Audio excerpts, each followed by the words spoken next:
How's it going, everybody, and welcome back to our Nexus dashboard series.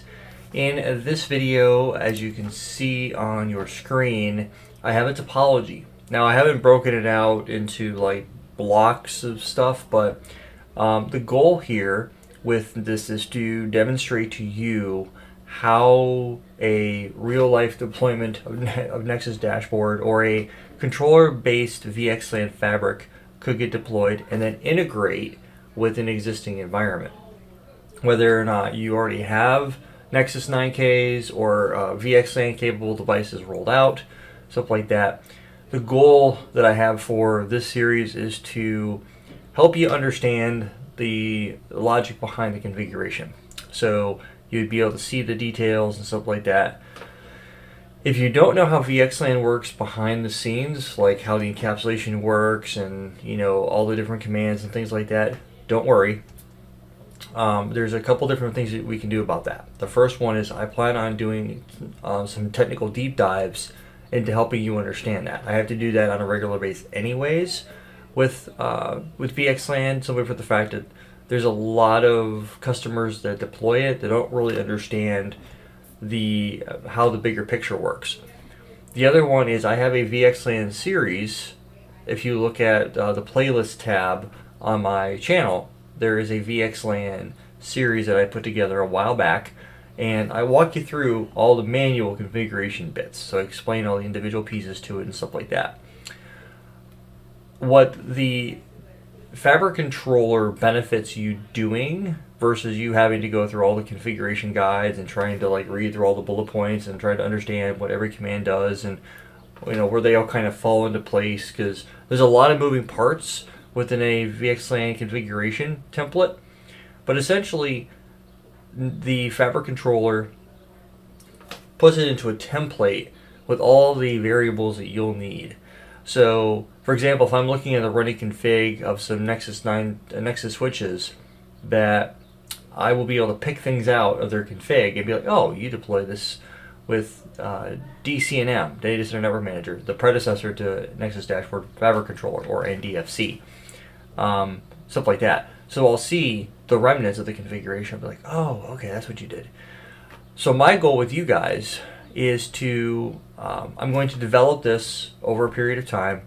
The finished topology, when it's all said to get all put together and everything is set up, there will be some information sporadically stretched out across the topology that you guys will be able to use for reference.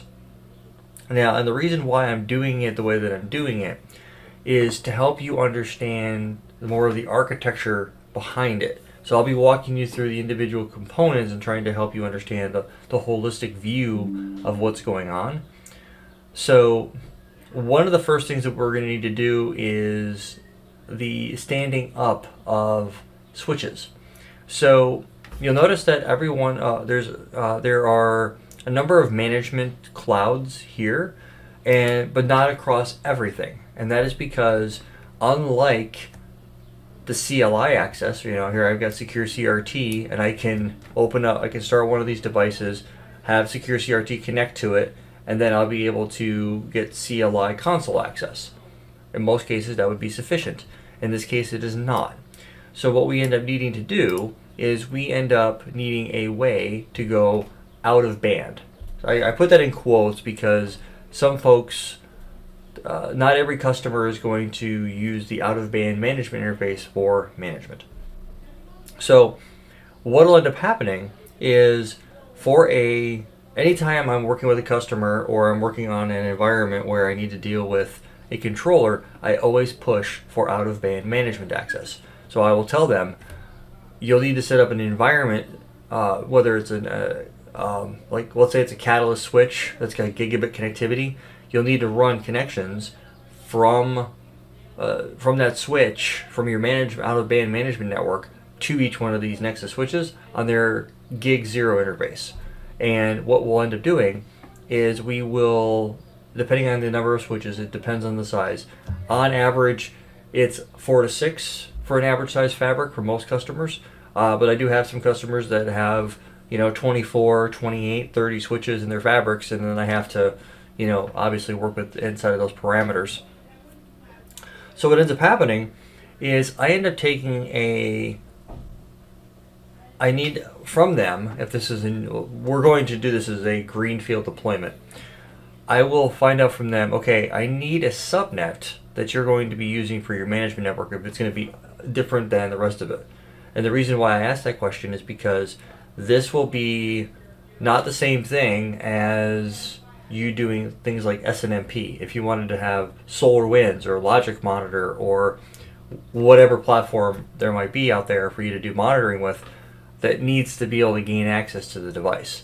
So if you don't want there to be a lot of traffic on your management network, that's fine. But there will be a fair amount of traffic because the communication back and forth between the controller and the switch themselves. So this management cloud here, we are going to be giving each one of these devices a dedicated IP address in my home management network, which happens to be in the 10.255.1 range. We don't have to worry about 106 or 105, 10 or 11, or 102, 245. Those are already taken. So what I'm going to plan on doing is I will focus on something like what do we use? Like 111, something like that. I'll come up with some number, and the idea is actually very, very simple. So maybe it'll be 91. I think I'll start off at 91 because that'll give me enough IP. So if I start with N1, 91, 92, 93, 94, 95, 96, 97, 98, 99, 100, 101, 102. Perfect. And then the CSRs, the CAT AKs, I could do 85, 86, and something like that. So that's going to be my external connectivity, stuff like that. So that essentially is the direction I'm going to go with it. Why do I need those IP addresses? That is going to be the seed IP range that I use for connecting to the Nexus switch themselves. Now here's the interesting thing about that. When you're in the controller and you want to create a fabric, and actually I'll go ahead and I'll show you what that looks like real quick. It's actually a pretty straightforward process.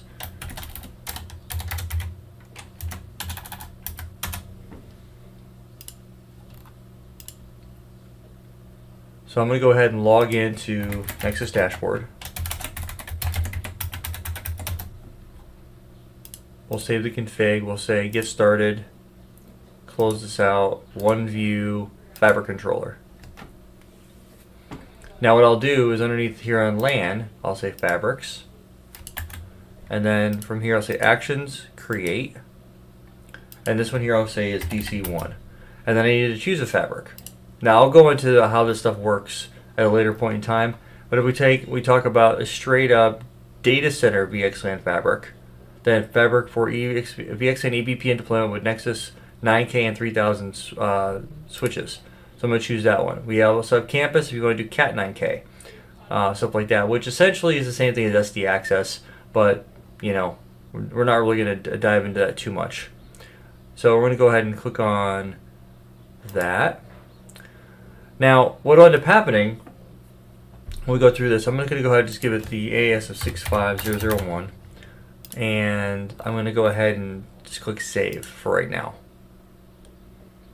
I'll walk you through the details of this at a later point in time. So it's still working on saving. Okay, so now that now that the fabric has been created, I need to click on the fabric, and then we're going to get this little pop-up over here. You're going to want to click this little guy right here. We're going to click on it, and then we're going to go over here to switches. Now here is where it becomes interesting because there's no switches here.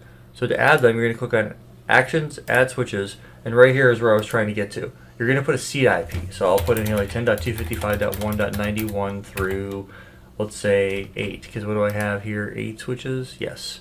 I'll do through 98. And then I will have to populate the username and password that is going to get configured on every one of the switches, the max hops, and the preserve config. I'll go into this stuff here in more detail when I actually do a discovery, but that is where the switch C details come into play. This is what you need. Max hop is really nothing more than how many hops do I check out beyond that. It's like a kind of a show CDP neighbors on steroids. Not really too important. But again, I'll come back to that here in just a little bit. So that's basically what that looks like. So that is the Fabric controller piece, and that's why the IP addresses are needed. Common question that I get and common question that I have to answer.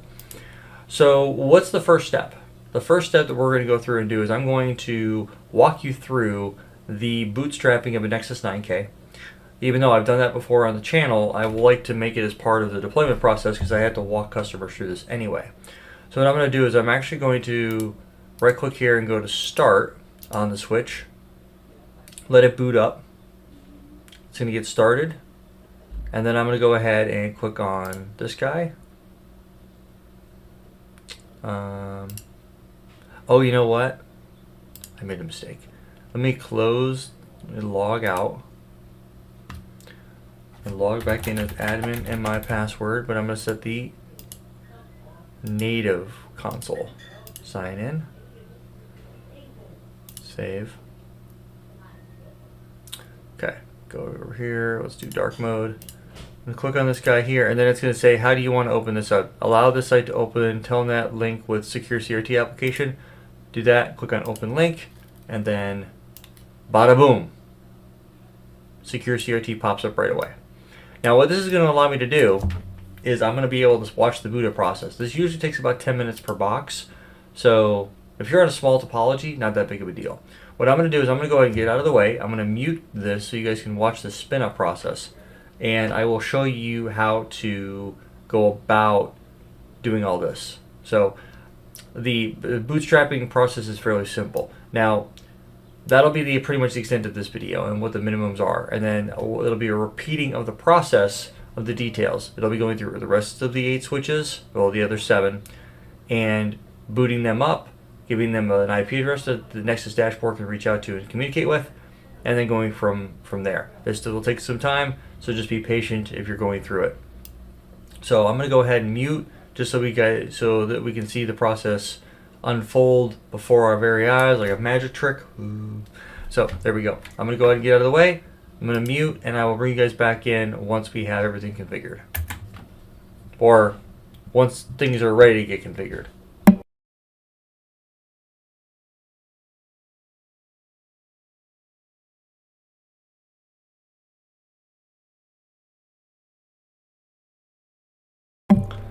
Alright, so the switch is done booting up. I'm going to go ahead and say yes to continue with normal setup, not doing a power on auto provisioning.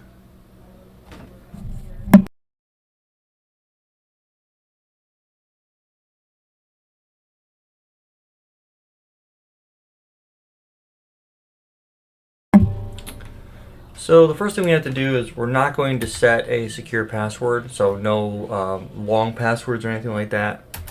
So I'm going to type in admin and then admin again for the admin username, because I will set a dedicated password here, and no, we're not going to go through the configuration dialog, and that'll bring me to the login prompt. I'll type in admin, and I'm going to do a dir to pull up the config, or pull up the directory for the boot up. Type in boot, NXOS boot flash, and then I'm going to copy and paste this in right here. And then that will go through a verification compatibility check, and I'll mute until that's done.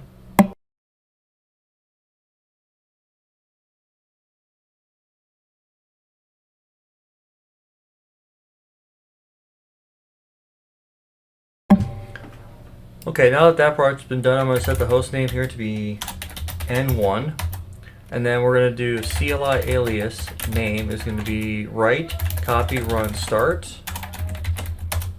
And I'm going to do the WR to set that.